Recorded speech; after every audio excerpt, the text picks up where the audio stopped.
के प्रणाम बा जे भी तगड़े लेवल के हम पक्का बजेंगे। जब बना था, जब गवा रहा था तो खेसारी भैया हम लोग को सुना रहे थे, गुनगुना रहे थे, तो उसी टाइम हमको लगा था कि ये गाना बहुत तगड़ा लगेगा।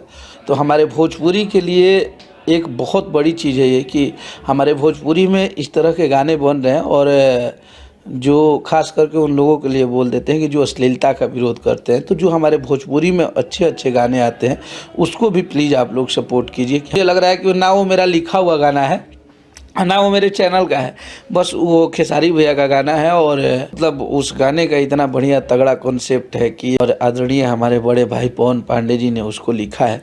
तो पवन बाबा को भी सलाम है कि ऐसे वैसे गाने हमारे भोजपुरी में आते रहें, कि हमारी भोजपुरी की गरिमा बची रहे और हम लोग भोजपुरी में गर्व से बोल सके कि हम लोगों ने ऐसा ऐसा भी प्रोजेक्ट किया था। बस आप लोग ऐसे ही प्यार आशीर्वाद बनाए रखिए हमारे खेसारी भैया पे। और हम लोग दिन रात मेहनत करते हैं और भोजपुरी के लिए इतना कुछ करते हैं, तो इन लोगों का मोहब्बत मिल जाता है। मुझे ट्रेंडिंग से हम लोगों को कोई फ़र्क नहीं पड़ता है, हमारे गाने बजने से मतलब होते हैं लोगों को कितने समझ है, लोगों ने कितना समझा और कितना मोहब्बत दिया, ये मायने रखता है। और उसी मोहब्बत में जब ज़्यादा मोहब्बत मिलती है तो वो ट्रेंडिंग का रूप लेता है।